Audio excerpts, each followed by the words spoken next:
every child has this grid in their folder, and it's 3 pages long. And this first page, if I just scroll across, is called Sentence Structure and Punctuation, and it's the main thing that they struggle with. So bearing in mind your child, and if there are 3 trying to be a 4 or a 4 trying to be a 5, you might be focusing on different aspects of this as we go along. If you've forgotten what level they're aiming for, it's on your sheet. So in literacy, you'll be sat with the child in the lesson. You may want to take them out of the lesson when it's time to do their writing and say, right, we're going to write this together on a whiteboard, and then you're going to copy it up into your book, and you'll be looking to make sure they're doing these kinds of things. So number 1 is that the sentences are grammatically sound. There's a big problem in both schools with was and were. Is it was, is it were. So without a whiteboard to write on or anything, I am going to just spell it out for everybody as if you don't know, in case somebody watches this and they don't know. So it's one person or one thing was, more than one were. So the dog was, the dogs were. The children need that explaining to them if they don't know if it's was or were. One thing was, more than one were. When it comes to people, I was, you were. Kids will say you was all the time, and it's not. It's you were. It's we were. It's they were. So, again, I wish I'd got a whiteboard, but I'm going to try and write it down. Can you borrow your pen one second? I was, you were, he, she, it was, we were, they were, and was is the same as am, and were is the same as are. So that can help a child sometimes. If they do it in the present tense, if it's am, it's was. If it's are, would you say you am? No, you'd say you are.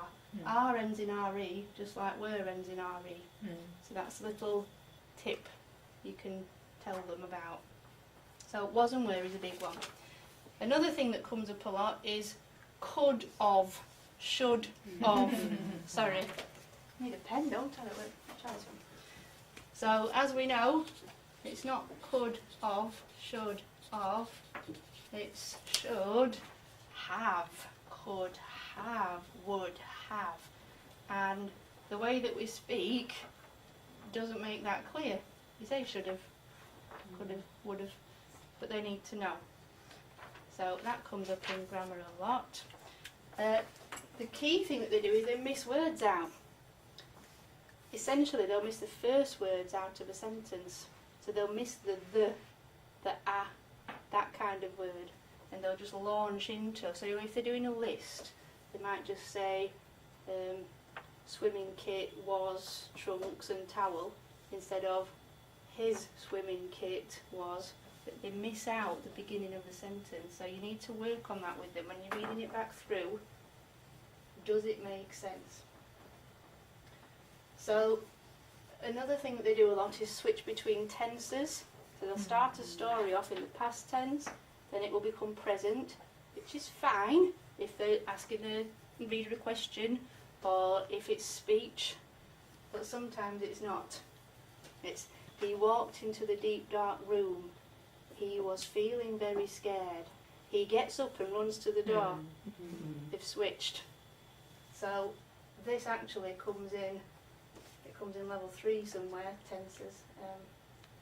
So this one here is a biggie. If they're not writing grammatically correct sentences, they're not writing at level 4. That's the first thing you look for. So it's working back through with them. What you can do on a one-to-one is take a piece of work they've done previously, photocopy it, and then correct it together in a green felt pen or whatever, purple felt pen, and get them to see their own errors. force them to read it as they have written it, not how they think they've written it. So the next thing then is about sentence structure, and it talks about a range of openings. So everybody's got this kind of VCOP thing on their wall where O stands for openers. So the main thing we're after is that every sentence doesn't start with the same word, or they don't all start with a pronoun, he, she, it, or a determiner, the, a. We want some different openers. So what we suggest to the children is that we have an ly word opener, which is called a fronted adverbial. It's good to start a sentence with one of these because it takes a comma straight after it usually, so they pick up points for that. So they always use quickly. Try and get them out of the habit of just using quickly as their adverb. They need a range. So we have that one. We try and encourage them to use an ing word opener for variety as well. So gasping for breath, comma, in a story. Considering all that has been said in an argument, that kind of thing. You can give them some words to keep in their head and say, right, which ly words do you know? Why don't you use that on Friday? You can give them a little word bank. We also ask them to try and use a connective opener. However, although, on the other hand, time connectives as well, after that, later that day, meanwhile, all that kind of thing. And the last one we try and ask them to use an ed word, exhausted. She ran for cover. So this is all about variety. Now what I've just explained here is more level 5, because if they're doing all of these, they're doing level 5 openers, some of these will get them a level 4. So you can see their examples, they've got time connectives, pretty basic, but I'm not for teaching basic, I'm for teaching better than that. And we've also got here subject reference. Different words for the same thing is how I explain this. So if they're talking about the boys, they wouldn't say the boys did this, the boys did that, the boys did that, the boys did this. The boys did one thing, they did another, so that's the simplest form, using a pronoun, they. But then our gang, the young men, the youths, the children, the scouts, depends what they are. But different words for, it's normally the subject of the sentence, the people who are doing the thing in that sentence. Have we got different names for them? So often they'll be writing about what children think. So children, pupils, youngsters, that kind of thing. They do write about teachers a lot. Teachers, educationalists, professors, educators, anything, different words. So moving down, is that alright? Oh, that's just one box. So there are 13 boxes in a level, and we're trying to get 7 boxes to say they're secure in that level.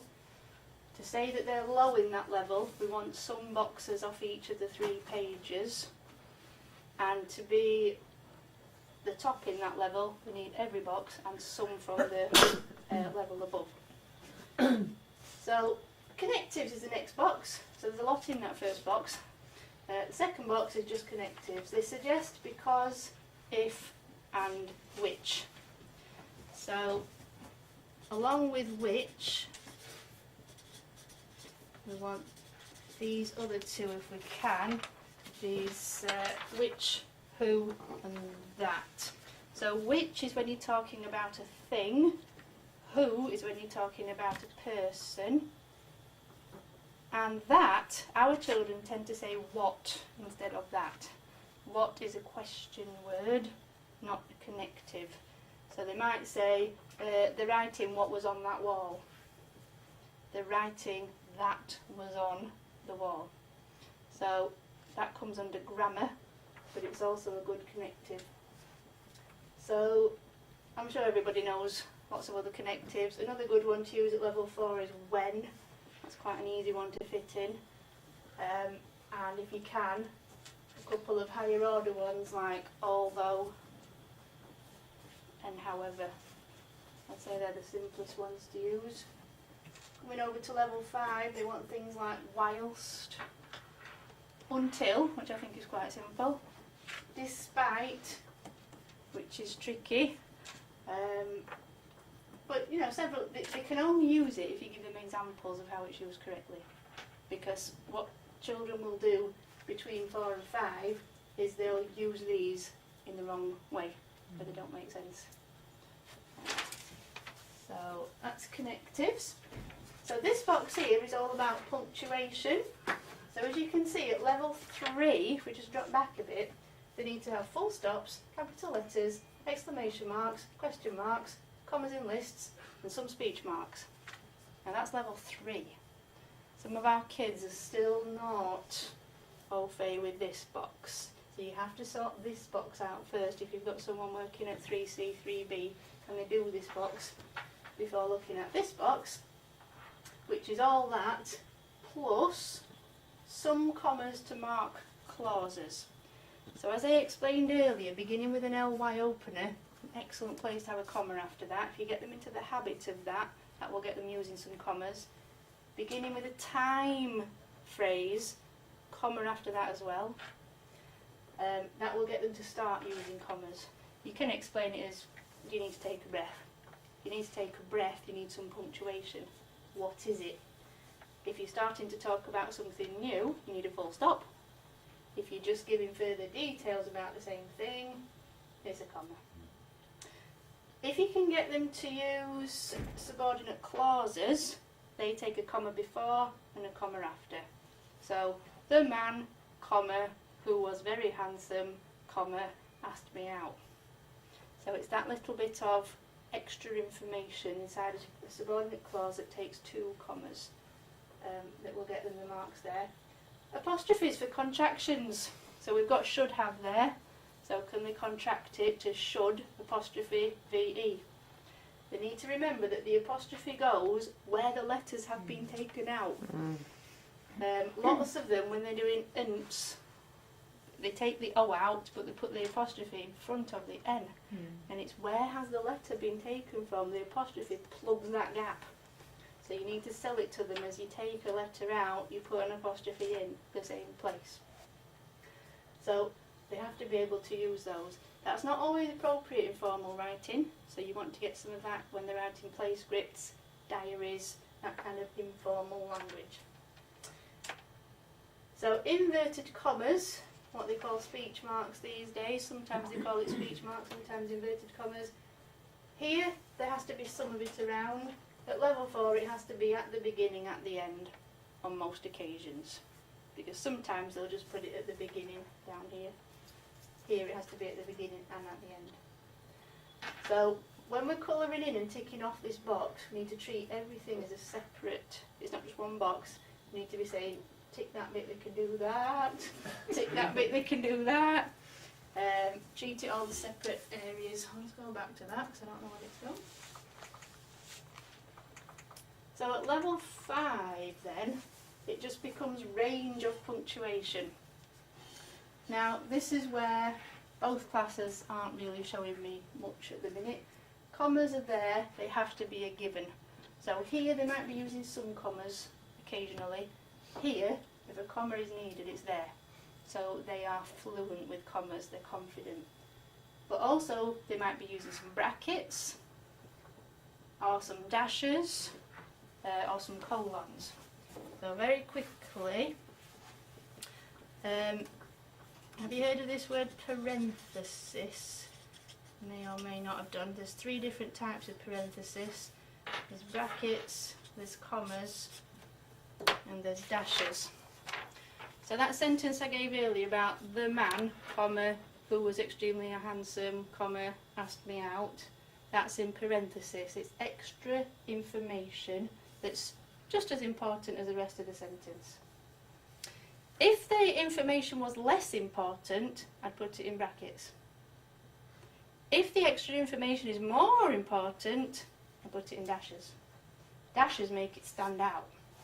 because you've got a greater pause. These add drama, emphasis. These reduce the emphasis. And the children aren't really au fait with this, they're just using commas.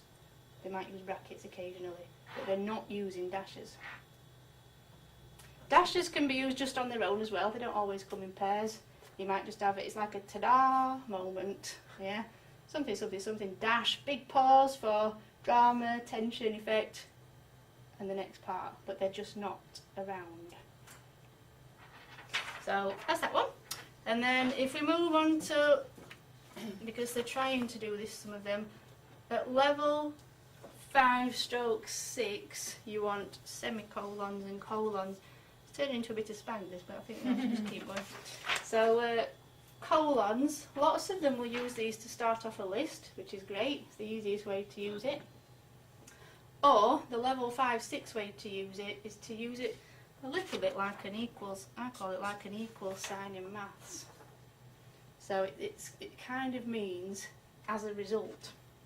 So the boy was running too fast, colon, he fell down the stairs. It's kind of as a result. When you use a colon, it must be two full sentences, one in front and one after. So the boy was running too fast makes sense on its own. He fell down the stairs makes sense on its own. The two sentences, but they're joined by a colon because it's a bit of a kind of an answer. As a result, equals sign. That's the best way I can explain it. You only want to try and do this with those level 5 writers. Don't try and explain this with level 4s, they'll just get into a spin. So again, with your level 5 writers looking to be level 6, we've got semicolon. So a semicolon is very similar to a colon. Both sides are equally important. What comes before it and what comes after it. That leads on from that. And again, it could be a full stop. So it's instead of a full stop. So again, it's not a clause, it makes sense on its own what comes after it, as well as what comes before it.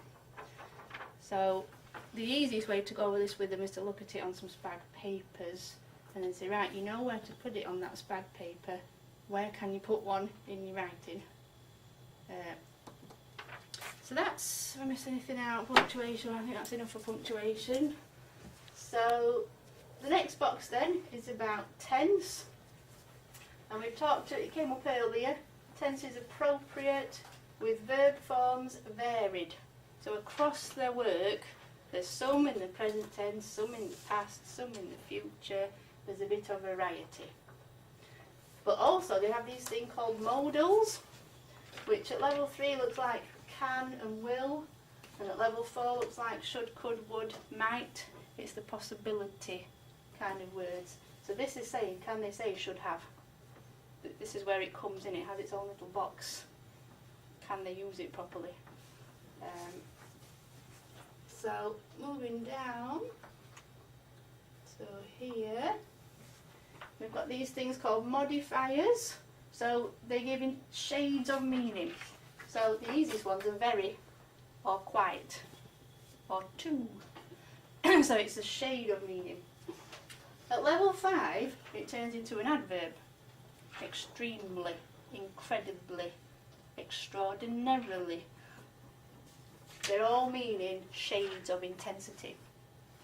Now, if a child is using adverbs anywhere in their work, I tick it off here, because they're all shades of that verb. So this is basically, lots of children can do adverbs who aren't level 4. They're using them, but the rest of their work might be down here somewhere. So, moving on. That's the end of that page, you'll be glad to know. So the second page is called text structure and organisation. So all that page was about sentence level work. This is about the whole text together. This is what they do on planning day. Right, the second sheet. We'll just come back across. And they are quite good at this. We spend a lot of time planning. Set it off right. So at level 4 then, it needs to be in logical order. So that means no waffling. Don't say the same thing twice in two different ways. That's not progressing the writing on. That's not logical. It also means if they are explaining something, so I don't know if they're doing a report on dolphins, and they say dolphins eat this, that and the other, they swim in this part of the ocean and then say what they eat again. They might eat something else. We talked about eating twice instead of together before moving on to something else. It's not logical. So it's moving from one thing to another. It might be chronological stages, might be time related, might not be. They may be using subheadings. I encourage them to use subheadings in reports because it helps them to keep that logical order. When we plan, we say each paragraph is about one thing only. And this helps them to do this part. One paragraph about one thing. So the second box is about the opening and closing, and I'm sure you've all come across this in class. They need to link their introduction to their conclusion. Every piece of work needs an introduction. If they're stuck for what to say, they need to say what they're writing and why. So if they're really stuck, this is a report about dragons. It tells you what it is about, it tells you the form. The why bit can come in all different. It could be to do with the audience. Maybe they're writing a report for, I don't know, a newspaper. They might mention the audience as well.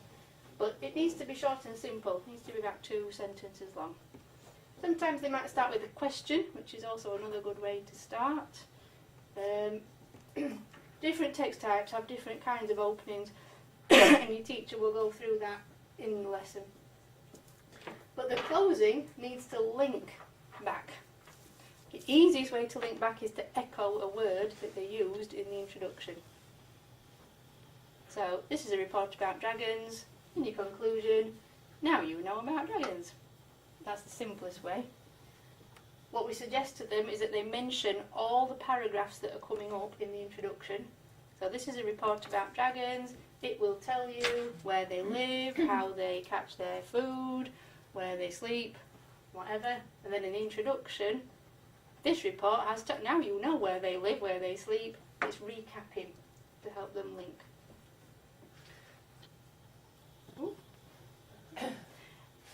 So this bit here then is connections, which we just call links, further links. The last box was linking the introduction and the conclusion. This is about linking the other paragraphs in between. At level 4, you can link through time phrases, and that's enough. So instructions are great for that. First, second, third, next, following that, after that, finally. And that will link. You can do that in stories as well, just link through time connectives. Discussions you link through on the other hand, however, that kind of opposition connective. So that's links between paragraphs, but they might not always be there. They might sometimes link and sometimes not link. At level 5, they always link. Introduction links to conclusion, and then each paragraph links to each other paragraph. At level 5, they need to link by sentence, the last sentence of one paragraph leading on to the first sentence of the next. So the best children in their stories will end a paragraph where someone goes into the woods and start the next one with them walking deeper into the woods or something happening as a consequence of the last sentence. They will refer back to things that they've said earlier. They will refer back to previous feelings. So they may have felt scared and then they might feel terrified later on, so they're increasing that feeling. Their feelings might change. They might have contrasting feelings. They might begin scared and end up brave. So there's linking through feelings and opinions as well as linking through time and connectives. So connections within paragraphs then are words such as pronouns. So, we've talked about this earlier, saying they instead of the boys, the boys, the boys. Adverbials, we talked about time phrases and connectives. So this is, are they linking the sentences to each other? This is, are they linking the paragraphs to each other? And this is each paragraph about one thing? So is it around a topic? Is it extended? Or is it just 2 sentences? 2 sentences is not an extended paragraph. Neither is 3. You want minimum 4, that's why we try and say do 4. But a level 5 child will shape their paragraphs, and they'll have some short ones and some long ones, depending on where they feel it's appropriate. So, jumping down, this basically just says, can they write in paragraphs? Yes? No. So, level 4, make sure you're in paragraphs. It's not always paragraphs, it might be sections if it's instructions, numbered points or bullet points. Right, so we're heading up. I'll realise how this works now. Oh, look. So the final page is composition and effect. So the first page was about sentences, the second page was about the whole text, the third page is about what they're actually writing about, the content of it. So at level 4, it's about their word choice. Some children who have got all the technical skills of piecing sentences together just don't have the vocab to go with it. They're still using words like big and small and girl and boy. They're not picking words on purpose for effect. So there has to be some words chosen because they sound good or because they are precise in meaning rather than it's just the first word they thought of when they were writing. This is why we ask them to go back, reread it and edit it. So at level 5 it's that precision that comes in. This comes out really well in non-fictional writing, but it can also come out in stories through words with feelings and that kind of thing as well. At level 6 they're writing as if it's an adult, basically. It's maturity. They've got a really large, really wide vocab. So back over here then to level 4, so we've got vocab and stylistic features. So some similes maybe. So as something as cold as ice, as hot as an oven. And some formal and some informal vocab. So if it's speech, diary, that kind of thing, there'll be some informal words. Then if it's a report, a story, there'll be some formal language. That's not just within one piece, that's across all the pieces. Up at level 5 then, as well as similes, we may have some metaphors. So what's the difference? The simile is saying it's like something else, a metaphor is saying it is something else. So a simile here, as hot as an oven. Over here, the desert was an oven. It's not like an oven, it is an oven. So that's where the metaphor comes in. What's missing from here is personification, which is a kind of metaphor where you're likening something that's not alive to something that is. So they tend to go for the leaves danced. Can leaves really dance? No. Can people? Yes. So that's personification, kind of metaphor. He thundered into the room, that kind of thing. Alliteration is the easiest one to do. Same sound, doesn't have to be the same letter, doesn't have to be at the beginning of the word, just the same sound, repeated. Your more able children might be able to do some puns, bit of word play, sometimes in a newspaper headline, that kind of thing, or a slogan in some persuasive writing. And some emotive phrases, again that might come through persuasion. If they're trying to make you feel guilty about something. So that's that box. So the next box is all about purpose. Is it clear in purpose? So basically, if it's persuasion, are they persuading you? If it's a balanced argument, are they being balanced? Can you tell which text type it is that they're writing? That's all that means. If somebody gave you that piece, would you know it was instructions? Would you know it was a story? Can you tell? Here, the features of the text type are there. Now, again, in literacy, you'll have seen teachers have a day, maybe 2 days on features. So what are the features of persuasion? Well, rhetorical questions, commands, exclamations, persuasive language, quotations, statistics. That's one form, and there are different sets of features for each form. So here at level 4 we're wanting to see quite a few of them. Here at level 5 we're wanting to see all of them spread throughout. So here a child might bung in a quote because they know they've got to. Here they might have several because they know why. They know how it's been effective. There might be some contextual information. So for example, if they're writing about Pete's Dragon and Passamaquoddy, they might mention